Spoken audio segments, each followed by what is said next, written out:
लेकिन कोई संतान नहीं थी। तो संतान न होने के कारण आत्मदेव बड़े दुखी हो जाते, ब्राह्मण जी बहुत दुखी हो जाते। तो आत्मदेव अपने प्राण त्यागने के लिए चले, और जब प्राण त्यागने के लिए चले तो रास्ते में भगवान ब्राह्मण जी का रूप बना करके आ गए। देखा तो पूछने लगे कहाँ जा रहे हो? दोपहर पड़ रहा है, धूप पड़ रही है, आप कहाँ जा रहे हो? तो आत्मदेव ने जवाब दिया कि मेरे घर में कोई बालक नहीं हुआ, इसलिए मैं मरने के लिए आया। अब परीक्षित महाराज जी, आत्महत्या करना सबसे बड़ा पाप होता है कि बड़े भाग्य मानुष सन पावा भटक भटक के 84। बड़े भाग्य होते हैं जब हमें यह मनुष्य का शरीर मिलता है। 84 लाख योनियों के बाद में ये हमें मनुष्य का शरीर प्राप्त हुआ, और इसे हम इस पृथ्वी पर आकर के यूं ही गवा जाते। इंसान पाप करता रहता है, और जब दिन पूरे हो जाते हैं, जब ये जीव आत्मा इस शरीर से निकल के उस परम पिता परमात्मा से मिलन करती है, तो वहां पर जाकर के जवाब भी देना होता है। वहां पर लिखा होता है कि तुमने कितने पाप किए, कितने पुण्य किए, कितना धर्म किया, कितना अधर्म किया, और तुमने जीवन में कोई भी पुण्य का काम नहीं किया। और वहां पे जाकर कहते हो कि प्रभु कुछ दिनों के लिए हमें पृथ्वी में और भेज दो, जैसे दान पुण्य कराए। फिर भगवान ने इस पृथ्वी पर तुम्हें छोड़ दिया। अब पृथ्वी पर आ गए परीक्षित महाराज जी, कौन आ रहा है कौन जा रहा है उस पर ध्यान न दो, केवल कथा पे ध्यान होना चाहिए। बीच में टोकने की आदत बहुत है, याद बोलिए गोविंद भगवान की। तो परीक्षित महाराज जी भगवान ने फिर से पृथ्वी पे भेज दिया, और फिर इस पृथ्वी पर आए तो फिर मोह माया में फंसे। जब बच्चा मां के गर्भ में होता तब ना किसी का बेटा होता, ना तब किसी की बेटी होती है, ना किसी की संतान होती है।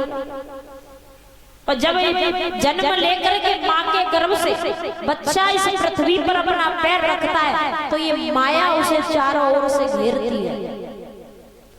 किसी का बेटा, किसी की बेटी, किसी का चाचा, किसी का पापा, सब कुछ हो जाता है।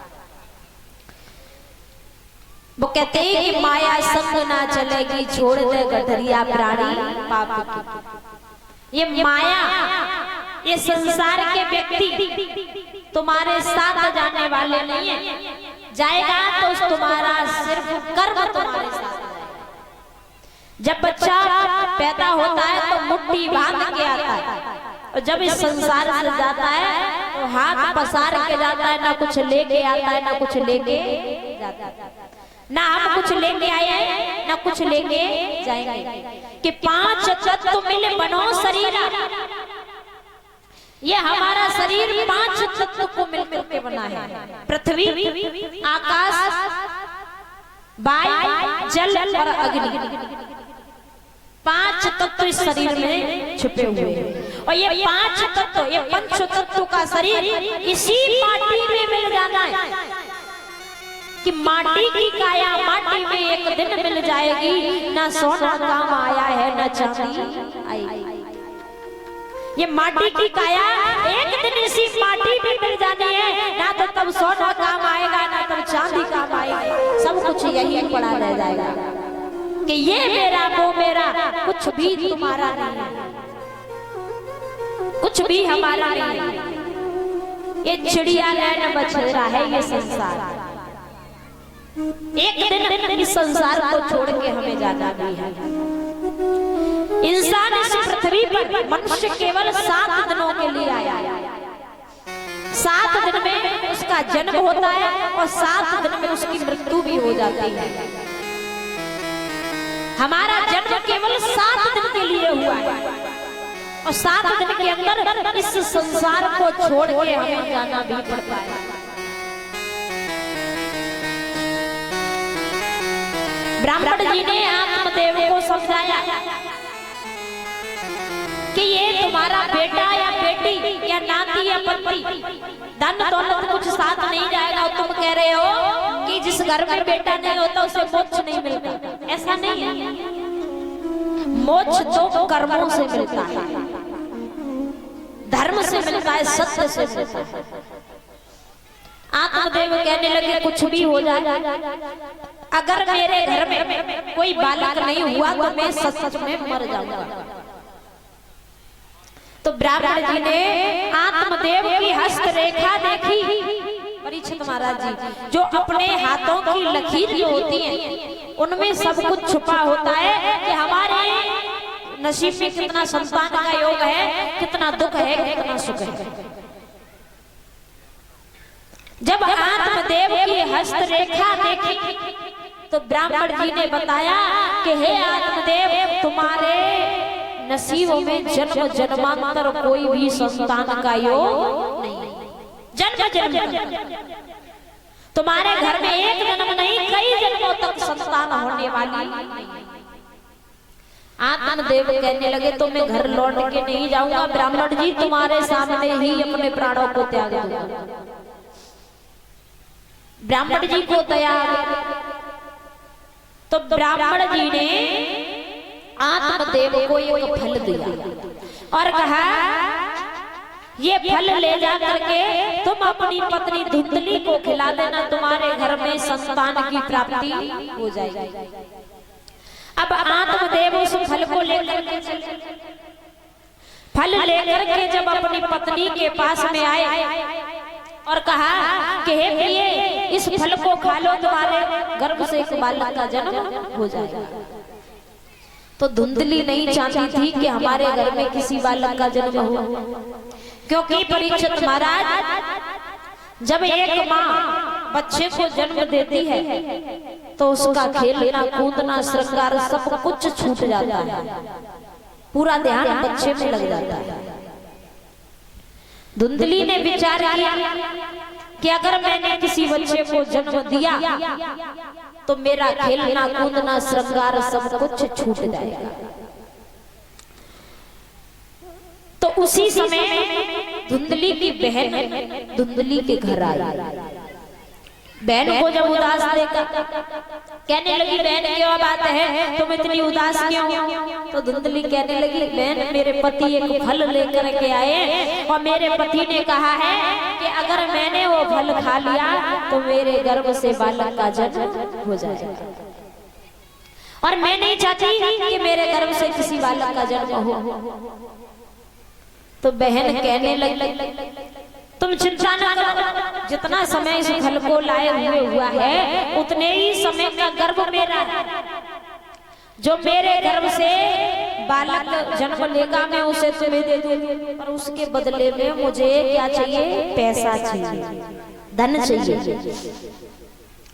माया एक ऐसी चीज है, पैसा परीक्षित महाराज, कि पैसा के पीछे भाई भाई को मार देता है, बहन भाई को मार देती है। अब धुंधली की बहन कहने लगी कि मैं अपनी संतान तुम्हें देने के लिए तैयार हूं, लेकिन इसके बदले में मुझे धन चाहिए, पैसा चाहिए। धुंधली कहने लगी ठीक है। तो जो फल ब्राह्मण जी ने दिया था परीक्षित महाराज, वो गाय को खिला दिया। जो आत्मदेव के घर में गाय थी जिसने किसी बछड़े को जन्म नहीं दिया, उस गाय को वो फल खिला दिया। अब धीरे धीरे समय गुजरा, धुंधली की बहन के गर्भ से एक बालक का जन्म हुआ। उसने उस बालक को धुंधली को दे दिया। धुंधली ने उसे बहुत रुपया पैसा दान दिया। इधर गाय के गर्भ से एक बालक का जन्म हुआ, जिसके नाक और कान गाय जैसे थे और पूरा शरीर मनुष्य के जैसा था, तो उनका नाम पड़ा गोकर्ण। बोलिए गोकर्ण महाराज की।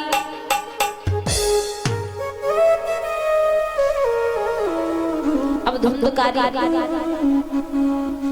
जो धुंधली की बहन के गर्भ से बालक पैदा हुआ उसका नाम पड़ा धुंधकारी। अब एक ही घर में दो बालकों का पालन पोषण हो रहा है, पर लेकिन दोनों के आचार विचार अलग अलग हैं।